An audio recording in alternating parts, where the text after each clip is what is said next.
जय बजरंगबली। सनातन धर्म में हनुमान चालीसा केवल एक स्तुति नहीं बल्कि मानसिक, आत्मिक और कार्मिक शुद्धि का साधन मानी गई है। कहा जाता है कि जब कोई साधक निरंतर 40 दिनों तक श्रद्धा और नियम से हनुमान चालीसा का जाप करता है तो उसके जीवन में ऐसे परिवर्तन आते हैं जो केवल शब्दों में नहीं बांधे जा सकते।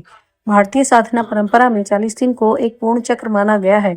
ऋषियों की तपस्या, योग में अभ्यास, व्रत और अनुष्ठान सब में 40 दिनों का विधान मिलता है। कारण यह है कि इतने समय में मन, शरीर और संस्कार तीनों में स्थायी परिवर्तन होने लगता है। हनुमान चालीसा का नियमित जाप जब 40 दिनों तक किया जाता है तो वह केवल पाठ नहीं रहता, वह संकल्प बन जाता है। हनुमान जी को अपराजित आत्मबल का प्रतीक माना गया है। बल, बुद्धि, विद्या, देहु मोहे। जब साधक रोज इन शब्दों का उच्चारण करता है तो अवचेतन मन पर इसका गहरा प्रभाव पड़ता है। धीरे धीरे डर कम होने लगता है, निर्णय लेने की क्षमता बढ़ती है, स्वयं पर भरोसा लौटने लगता है। बहुत से साधक अनुभव करते हैं वे वही काम करने लगते हैं जिनसे वे पहले डरते थे। आज का मनुष्य सबसे अधिक जिस चीज से जूझ रहा है वह है अशांत मन।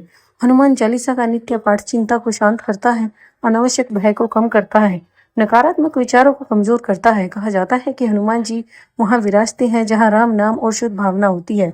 चालीसा का जाप उसी वातावरण को रचता है।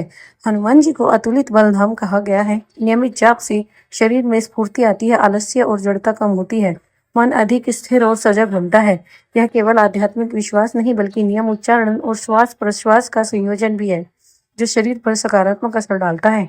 यह अक्सर पूछा जाता है, क्या हनुमान चालीसा से धन संपत्ति भी मिलती है? उत्तर है हाँ, पर एक विशेष रूप में। हनुमान जी प्रत्यक्ष रूप से धन नहीं बल्कि परिश्रम की शक्ति, बाधाओं से लड़ने का साहस, अवसर पहचानने की बुद्धि देते हैं और यही गुण अंततः धन और समृद्धि का कारण बनते हैं।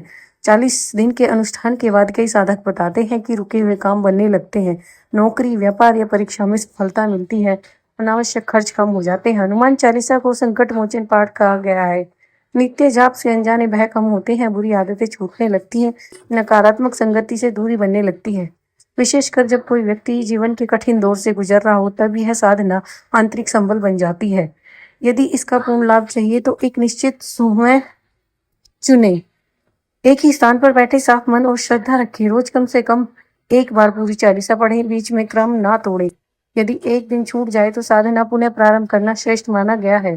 हनुमान चालीसा का 40 दिन का जाप कोई चमत्कारी जादू नहीं बल्कि आत्म परिवर्तन की प्रक्रिया है। यह साधना मनुष्य को कमजोर से मजबूत, डरे हुए से निर्भीक, अस्थिर से स्थिर बनाती है। जो उसे श्रद्धा से करता है वह यह अवश्य अनुभव करता है कि हनुमान जी बाहर नहीं उसके भीतर जागृत होने लगते हैं। जय बजरंगबली।